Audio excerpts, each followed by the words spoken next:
Chicos, muy buen día. El objetivo de este mensaje es empezar a trabajar la estructura interna de la Tierra. Espero que hayan tenido una buena semana y comencemos. Ya habíamos trabajado en clases anteriores la representación del espacio, aspectos puntuales del clima. Ahora vamos a ver de una manera mucho más específica cómo funciona la estructura interna de la Tierra y cómo podemos entrar a trabajarla. Vamos a ver que en este caso la estructura interna de la Tierra va a tener dos componentes fundamentales, la estructura interna y la estructura externa de la Tierra. La estructura interna son todos los elementos que componen nuestro planeta y nos permiten de alguna manera habitar este mundo. ¿Listo? Entonces vamos a ver que la estructura interna de la Tierra va a tener tres partes fundamentales. Va a tener un núcleo que va a estar subdividido en dos partes, un núcleo interno rígido, sólido, compuesto de níquel, de hierro y de algunos otros materiales. ¿Listo? Como tiene tanto hierro, porque el hierro es casi el 80% del núcleo de nuestro planeta, va a generar un campo magnético. ¿Listo? Si ustedes han visto alguna vez una brújula, van a ver que la brújula siempre se va a mover hacia el norte. Eso se debe al magnetismo que posee nuestro planeta. Ese núcleo interno va a estar rodeado de una capa líquida de metales, de níquel, de hierro, de uranio, de oro, de muchos otros materiales que recubren ese núcleo interno. Vamos a tener también el manto. El manto es como la capa intermedia del planeta que está compuesta principalmente de minerales y de rocas. ¿Listo? Como están tan cerca del núcleo, van a estar a altísimas temperaturas, por lo cual vamos a hablar de una roca fundida. La temperatura puede variar entre 800 o 4000 grados centígrados. Ese manto es el que va a generar un proceso conocido como la tectónica de placas, que abordaremos más adelante. Y finalmente tenemos la corteza. La corteza es la capa más delgada de nuestro planeta, que es sobre la cual nosotros habitamos y todas las especies animales y vegetales. Es la tierra sobre la cual nosotros caminamos. Esta va a ser más delgada o más gruesa dependiendo del lugar.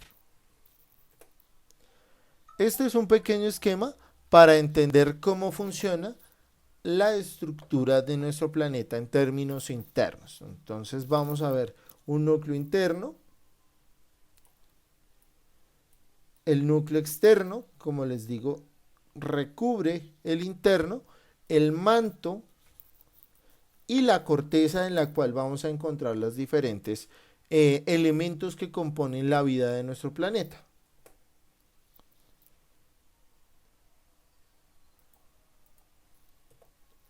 ¿Listo? Este esquema nos permite entender cómo funciona nuestro planeta. Vamos a entender que para que el planeta funcione vamos a tener varios elementos interactuando entre ellos. Entonces vamos a tener calor, presión, temperatura, vamos a tener también los movimientos o la densidad de los elementos. ¿Listo? Vamos a ver que aquí se nos muestra un elemento fundamental que son los volcanes. Los volcanes son una salida natural del planeta a la presión que se genera en el manto. ¿Por qué se genera presión? Si ustedes han visto sus casas, conocen las ollas pitadoras. Cuando usted pone la olla y la tapa, ella se llena de vapor, se llena de calor y por tanto de presión y necesita una vía de escape para no explotar. Nuestro planeta funciona exactamente igual. En el manto se genera ese movimiento de roca fundida y la roca fundida necesita una vía de salida. Y esa vía de salida va a ser un volcán. Existen volcanes terrestres o volcanes submarinos.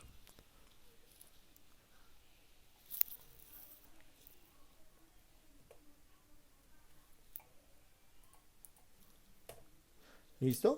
Ahora vamos a hablar de las biosferas o de las capas externas del planeta. ¿Listo? Las capas externas del planeta son tres. La atmósfera, la litosfera y la hidrosfera. ¿Listo? Cuando hablamos de hidrosfera, vamos a hablar de agua. Cuando hablamos de la litosfera, hablamos de tierra, lito, tierra. Y si hablamos de atmósfera, hablamos de aire, la capa gaseosa que recubre nuestro planeta y permite la vida. ¿Listo? Todo planeta, o la mayoría de los planetas, como vimos al inicio del año, van a tener una atmósfera. Dependiendo la composición de gases que tenga y la densidad que presente, vamos a poder ver que cumple una función o permite que se den ciertas condiciones para la vida.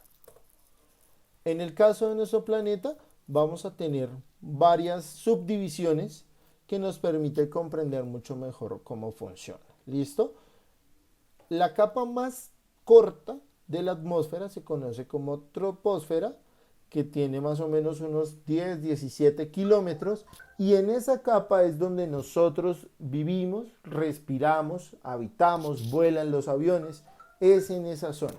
Tengamos en cuenta que la montaña más alta de la Tierra es el Everest y tiene 8.800 metros. ¿Listo? Después vamos a tener la termósfera, que es una capa en la cual tenemos globos aerostáticos, tenemos la capa de ozono y vamos a tener ya unas capas en las cuales se dan otras funciones más específicas, como en las cuales se desintegran los meteoritos. Vamos a tener una capa externa en la cual vamos a tener las auroras boreales y vamos a tener finalmente la exósfera o la zona más externa en la cual vamos a encontrar los diferentes satélites y grandes procesos espaciales.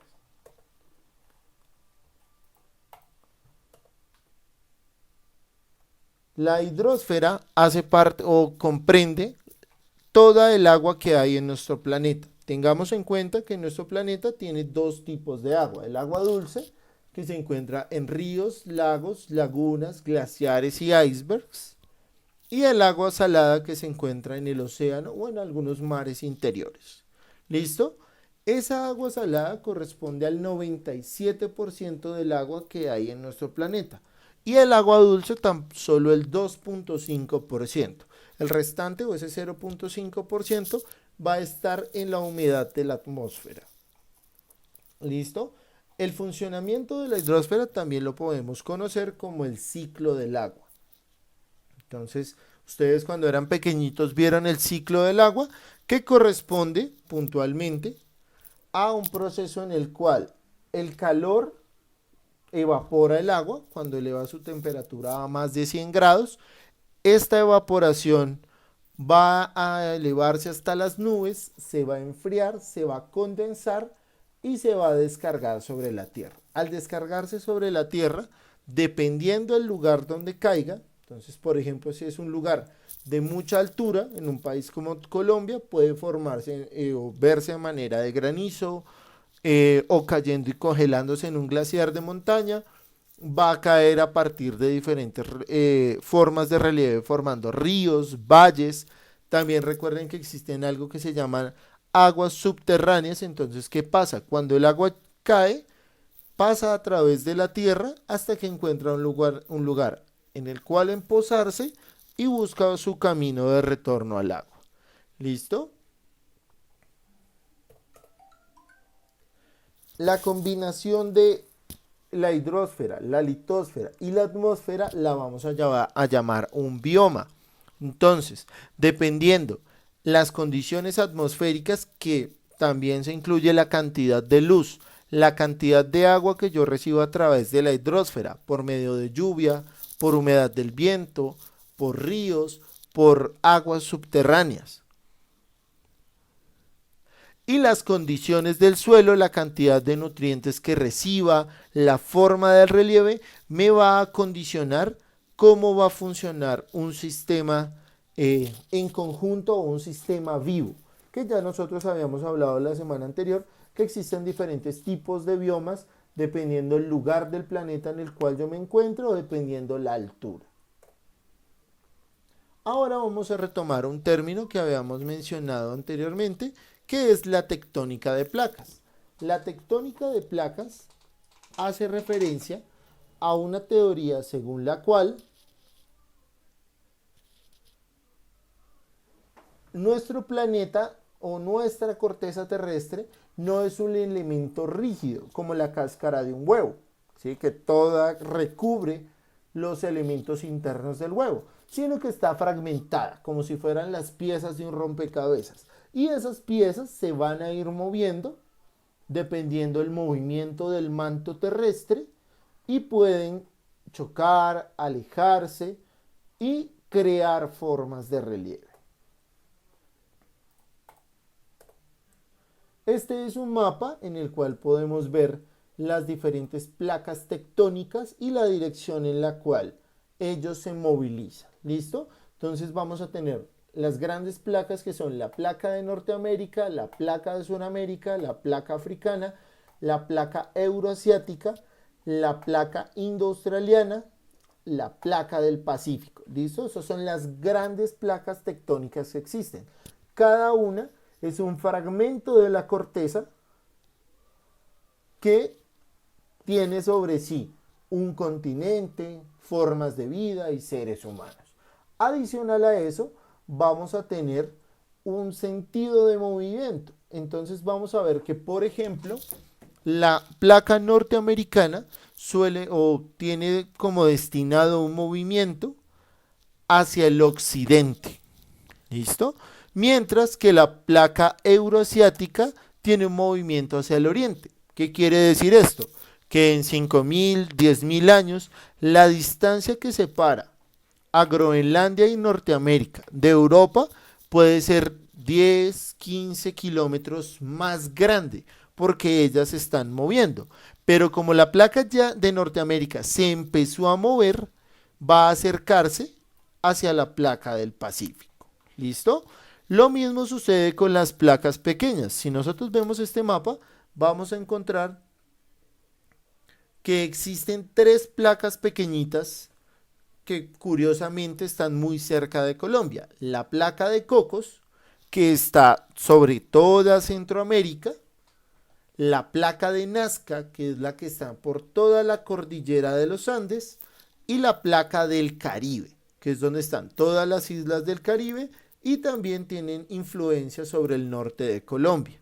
Entonces vamos a ver que, por ejemplo, la península arábiga, donde queda Arabia Saudita, también es una placa autónoma.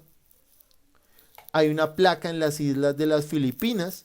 Y si ustedes ven, aquí hay una convención en la cual vamos a encontrar una serie de simbolitos que nos van a mostrar algo que se llama el cinturón de fuego del Pacífico. ¿Qué significa esto?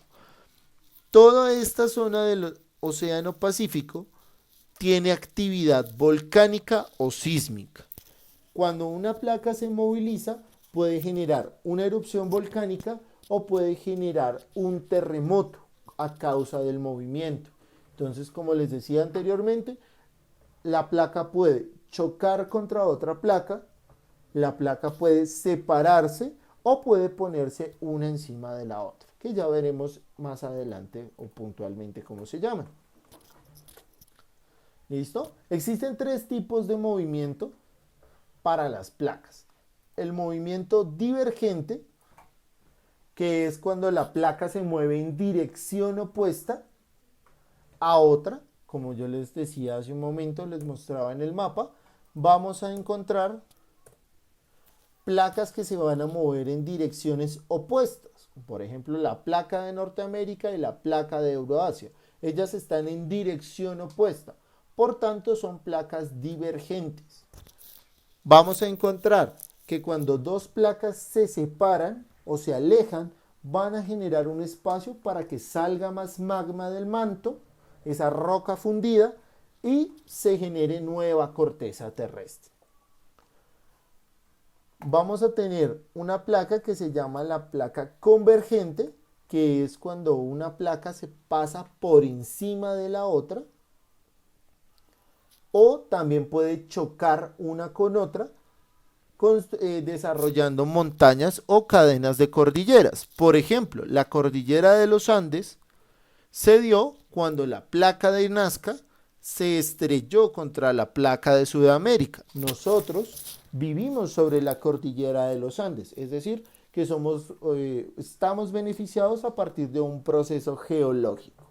Y finalmente vamos a tener algo que se llama el movimiento deslizante. Ese movimiento deslizante hace referencia a los procesos en los cuales las fallas no se alejan ni se sobreponen, sino que se mueven como si rasgáramos una hoja. Una se mueve en una dirección diferente a la otra, generando un rasgamiento. Por ejemplo, la falla de San Andrés, que queda en Estados Unidos y la cual hicieron hace unos años una película, la cual se rasga la corteza terrestre de una manera brusca, generando algo que se llama una falla. ¿Listo, chicos? Entonces, como tal, estos fueron los procesos bajo los cuales trabajamos la clase de hoy. Recuerden que elementos clave o palabritas clave que vamos a tener van a ser terremotos, que son procesos sísmicos o procesos de liberación de energía como movimiento o como resultado de un movimiento de placa tectónica o por un proceso volcánico. También hablamos de una placa tectónica, hablamos también de los biomas o de las biosferas, hablamos también de la litosfera, de la atmósfera, de la hidrosfera, del ciclo del agua, para que tengan presente cómo funciona nuestro planeta. Que tengan un muy buen día, chicos.